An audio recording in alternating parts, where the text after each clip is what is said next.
So hello dear student, কেমন আছো? I hope প্রত্যেকে শুধু ভালো না, ভীষণ ভালো আছো। স্ক্রিনের উপর একটা প্রশ্ন দেখা যাচ্ছে, তাই না? প্রশ্নটা মন দিয়ে পড়বো, বুঝবো, তারপর অঙ্কটা করব। কি বলেছে দেখো, ত্রিভুজ এবিসি এর এবি, বিসি ও সি এ বাহুর মধ্যবিন্দু যথাক্রমে ডিইএফ। আবার ত্রিভুজ ডিইএফ এর ডিইএফ এবং এফডি এর মধ্যবিন্দু যথাক্রমে পি কিউ আর। যদি এবি ইকুয়াল টু 4 সেমি, বিসি ইকুয়াল টু 6 সেমি আর এসি ইকুয়াল টু 8 সেমি হয়, তাহলে ত্রিভুজ পি কিউ আর এর ক্ষেত্রফল কত? চলো প্রথমে আমি একটা এবিসি ত্রিভুজ বড় করে অঙ্কন করি, নাহলে বোঝাতে অসুবিধা হবে। এই হচ্ছে আমার এ বি সি ত্রিভুজ। ওকে, এবার দেখো এ বির মধ্যবিন্দু কি? ডি, তাহলে এখানটা ডি লিখবো। আর কি আছে? বিসি এর মধ্যবিন্দু কি? ই, চলো এখানটা ই লিখলাম। আর কি? সি এর মধ্যবিন্দু হচ্ছে এফ, মানে এখানটা সাপোজ মধ্যবিন্দু, এটা এফ লিখলাম। এই জুড়ে দিলাম হা। এবার জোড়ার পর আমি একটা কাজ করব। কি কাজ করব দেখো, এবি বাহুটা পুরোটা কতটা দৈর্ঘ্য বলেছিল? 4 সেমি, তাহলে এখানটা হবে 2 সেমি আর এদিকটা হবে 2 সেমি, মধ্যবিন্দু দুপাশে, তাই না? বিসিটা কত বলেছিল? 6 সেমি, তার মানে এদিকটা হবে 3 সেমি আর এদিকটা হবে 3 সেমি। হ্যাঁ ঠিক। আবার এসিটা বলেছিল 8 সেমি, তার মানে এদিকটা হবে 4 সেমি, এদিকটা হবে 4 সেমি। ওকে, এখান পর্যন্ত আই হোপ কারো বুঝতে অসুবিধা নেই। এবার ধ্যান দিয়ে লক্ষ্য করো, এই ডিএ বাহুটা দৈর্ঘ্য কতটা? ডিই বাহুটার দৈর্ঘ্য কতটা? দেখো, এই যে এ বি সি, এই ত্রিভুজের একটা বাহু এবি আর একটা বাহু হচ্ছে বিসি, ঠিক আছে? এই দুটোর হচ্ছে মধ্যবিন্দু কোনটা? একটা হচ্ছে ডি আর একটা হচ্ছে ই। এই বিন্দুটা সংযোজক সরলরেখা হচ্ছে, তাহলে তৃতীয় বাহুর অর্ধেক হবে। তৃতীয় বাহু কোনটা? এক্ষেত্রে এটা হচ্ছে প্রথম বাহু এবিটা, আর বিসিটা হচ্ছে দ্বিতীয় বাহু, তৃতীয় বাহু হচ্ছে এসি। তাহলে D E equal to half of A C, তাহলে হাফ অফ এসি লিখলাম। হাফ অফ এসি মানে কি? হাফ অফ এসির মান হচ্ছে 8, চলো লিখলাম 8। 8কে যদি 2 দিয়ে ভাগ করলে 4 হয়ে গেল। ওকে, আই হোপ এখানটা বোঝা গেছে। এবার দেখো ডিই হলো, এবারে ইএফ। ইএফ সমান কত? একই ফর্মুলা আমি কাজে লাগাবো। এই যে ইএফ বাহুটা, এই পুরো ত্রিভুজটা মানে এ বি সি ত্রিভুজের এসি এর মধ্যবিন্দু হচ্ছে এফ, বিসি এর মধ্যবিন্দু ই, এই দুটোকে সংযুক্ত করলাম, তৈরি হলো ইএফ। হ্যাঁ, তৃতীয় বাহুর অর্ধেক হবে, এক্ষেত্রে এই বাহু তৃতীয় বাহু হচ্ছে এবি, তাহলে হাফ অফ এবি। তাহলে হাফ অফ এবির জায়গায় কি লিখবো? 4 লিখবো। তাহলে 4 ভাজিতক 2 সমান কত হবে? 2 হবে। বেশ, এখানটা আশা করি বোঝা গেছে। এবার আমাকে কি করতে হবে? ডিএফ সমান কত? প্রথমে তো হাফটা লিখেই নিতে হবে, কারণ ডিএফ মানে এটা এবি মধ্যবিন্দু হচ্ছে ডি আর এসি এর মধ্যবিন্দু এফ, এই দুটো সংযোজক সরলরেখা। তৃতীয় বাহু কোনটা? ক্ষেত্রে বিসি, বিসি বাহুর অর্ধেক, তাহলে হাফ অফ বিসি। তার মানে হাফ অফ বিসি মানে কতটা? 6 সেমি, তাহলে 6কে 2 দিয়ে ভাগ করলে কত? 3 হয়ে যায়। ব্যাস, তাহলে আমরা পেয়ে গেলাম। এরপরে আবার কি বলেছে দেখো, ডিই এর মধ্যবিন্দু কি? পি, চলো এখানটা হয়ে গেল পি। আবার ইএফ এর মধ্যবিন্দু কিউ, হ্যাঁ, আর ডিএফ এর মধ্যবিন্দু পি কিউ আর।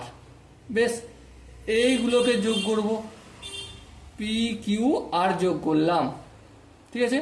এবার দেখো ডিএফ সমান কত শিখেছি? 4, তাহলে ডিএফ মানে এদিকটা কতটা হবে? 2 হবে আর এদিকটা 2 হবে। হ্যাঁ ঠিক। আবার ইএফ কত শিখেছি আমরা? 2। ইএফ যদি 2 হয় তাহলে এদিকটা 1 হবে, এদিকটা 1 হবে। হ্যাঁ, আবার ডিএফ সমান কি শিখেছি? 3, তাহলে ডিএফ যদি 3 হয়, আচ্ছা দেখি তো ডিএফটা আদৌ 3 তো? হ্যাঁ ডিএফ 3, হ্যাঁ 3। ডিএফ যদি 3 হয়, এদিকটা হবে 1.5 আর এদিকটা হবে 1.5। ওকে, আই হোপ এখানটা প্রত্যেকে বোঝা গেছে। এবার চলো আমি একটা কাজ করি। কি কাজ? এবারে এই পিআর বাহুটার দৈর্ঘ্যটা কতটা হবে? পিআর, দেখো পিআর বাহুটা এই যে ডিইএফ বাহু, এর ডিএফ আর ডিই, এটা হচ্ছে প্রথম বাহু, দ্বিতীয় বাহু, তৃতীয় বাহু হচ্ছে ইএফ। তাহলে ইএফ এর অর্ধেকটা, ইএফ কত আছে? 1 আর 1 2, 2 এর অর্ধেক কত? হাফ। এই 2 এর অর্ধেক হচ্ছে 1, তাহলে পিআর হবে 1 হবে।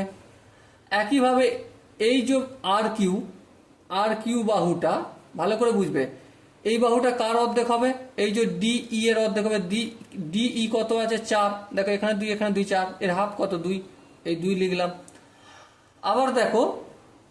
আবার দেখো পি আর বের করেছি, আর কিউ বের করেছি, এবারে পি কিউ বের করব। পি কিউ সমান কত? পি কিউ এর অপোজিট কোন বাহুটা রয়েছে? এই বাহুটা ডিএফ। ডিএফ কত? 3, এখানে 1.5 আর এখানে 1.5, 3, 3 এর হাফ কত? অবশ্যই 1.5, 1.5 বের করলাম। এবার এটা বিষমবাহু ত্রিভুজ। হ্যাঁ, তাহলে বিষমবাহু ত্রিভুজের ক্ষেত্রফলের সূত্র কি? এই হচ্ছে বিষমবাহু ত্রিভুজের P Q R equal to under root of S. S মানে কি? এস মানে 3টের পরিসীমা। 1 আর 2 এ কত? S into S minus A into S minus B into S minus C, তাই না? এবিসি বলতে এখানে 3টে বাহুর দৈর্ঘ্য বোঝাচ্ছে। তাহলে দেখো এস বলতে কতটা? 1 আর 2 এ 3, 3 আর 1.5 কত হয়? 4.5 হয়। হ্যাঁ, লিখলাম। ইন্টু এস, এস বলতে 4.5, 4.5 থেকে যদি 1 বিয়োগ করি তাহলে কত হবে? 3.5 হবে। ইন্টু এটা দেখো 4.5 থেকে যদি 2 বিয়োগ করি কত হবে? 4.5 থেকে 2 বিয়োগ করলে 2.2 হবে, তাই না? সরি, 2.5 হবে। ইন্টু এস, এস মানে হচ্ছে একই। 4.5 থেকে যদি আমি 1.5 বিয়োগ করি তাহলে কত হবে? 3 হবে। এখানটা আশা করি প্রত্যেকে বোঝা গেছে। চলো এরপর একটা কাজ করা যায়। কি কাজ? এ দেখো পয়েন্টের পর যে পয়েন্টের জন্য একটা 0, একটা 1, তারপর 0 হলো। এখানেও পয়েন্টের জন্য 1, তারপর 0, এখানেও পয়েন্টের জন্য 1, তারপর 0 হলো। বেশ, এখানে তাহলে কি পয়েন্টটা হটে যাচ্ছে, এখানেও এটা হটে যাচ্ছে, এখানে এটা হটে যাচ্ছে। তাহলে এটা কত হচ্ছে? 45। 45 মানে 5 গুণিতক 9। এটা কত হচ্ছে? 35। 5 7 35, 5 গুণিতক 60। আচ্ছা, এখানটা দেখো 5 5 25, 5 গুণিতক 5, আর এখানটা 3। এখানটা আশা করি বোঝা গেছে। এরপর দেখো কি দেখা যাবে। চলো এখানটা হচ্ছে কি ধরানোর চেষ্টা করছি। একটা 10, একটা 10, একটা 10 রুটের বাইরে বেরিয়ে আসলো।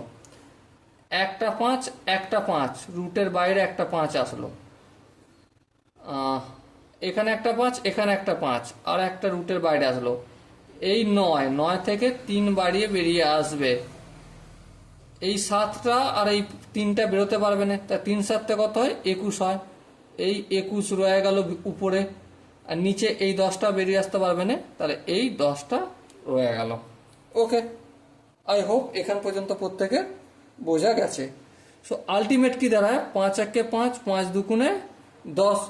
তাহলে উপরে কি হলো? 15/2 আন্ডার রুট অফ 21/10 মানে 2.1 এত বর্গ সেমি আনসার হবে। এবার দেখো বইয়ের যে অপশনগুলো রয়েছে তার মধ্যে এখানে তো কোনোটাই অপশন হচ্ছে না, তাই না?